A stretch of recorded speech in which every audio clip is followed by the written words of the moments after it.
রাতের নীরবতা ভেঙে যেন এক নতুন গুঞ্জন। বাংলাদেশের আকাশে বড় কিছু ঘটতে চলেছে। দীর্ঘদিনের অপেক্ষা শেষ করে বিমান বাহিনী প্রবেশ করছে আধুনিক যুদ্ধ যুগে। সরকারের উচ্চ পর্যায়ে এখন এমন এক সিদ্ধান্ত নিতে চলেছে যা বদলে দেবে দেশের আকাশ প্রতিরক্ষার চেহারা। ইতালি, চীন, পাকিস্তান, তুরস্ক 4 দেশের সঙ্গে চলছে আলোচনার দৌড়। লক্ষ্য একটাই, বিমান বাহিনীকে নতুন শক্তি দেয়া। ইতালি থেকে আসবে 10টি ইউরোফাইটার টাইফুন, তুরস্ক থেকে 6টি T-129 অ্যাটাক হেলিকপ্টার, চীনের সঙ্গে চলছে 20টি J-10C কেনার প্রস্তাব, আর পাকিস্তান দিচ্ছে 16টি JF-17 যুদ্ধ বিমান।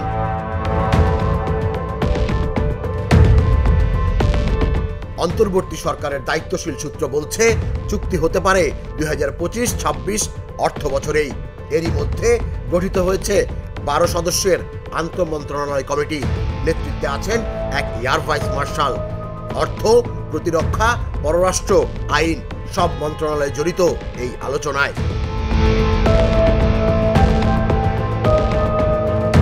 তাদের কাজ মূল্য নির্ধারণ, প্রশিক্ষণ, অস্ত্র সরবরাহ, খুচরা যন্ত্রাংশ সবকিছুর নিশ্চয়তা নিশ্চিত করা।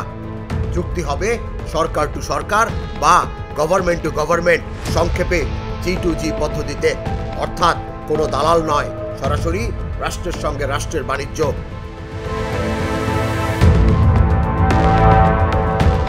এক জ্যেষ্ঠ কর্মকর্তা বলেন, সীমান্তবর্তী দেশগুলো জুড়ে টান টান উত্তেজনা। অরুণাচল, মায়ানমার, এমনকি বঙ্গোপসাগর সব জায়গায় পরিবর্তনের হাওয়া। তাই এখন শক্ত প্রতিরক্ষা ছাড়া কোনো বিকল্প নেই।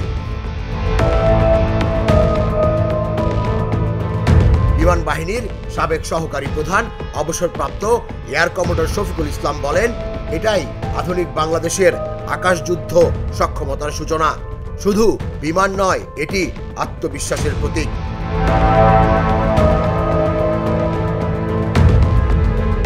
ইউরোফাইটার টাইফুনের গর্জন, J-10Cর গতি, JF-17 নিখুঁত নিশানা সব মিলিয়ে বাংলাদেশ আকাশে গড়ে তুলছে নতুন শক্তির এক দুর্গ। এ যেন নিঃশব্দে শুরু হওয়া এক কৌশলগত বিপ্লব, যার প্রতিধ্বনি পৌঁছবে সীমান্ত পেরিয়ে।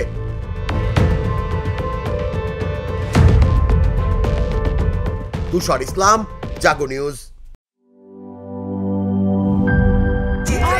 ট্রেন 2 ঘন্টা 33 মিনিট, 3 ঘন্টা 33 মিনিট।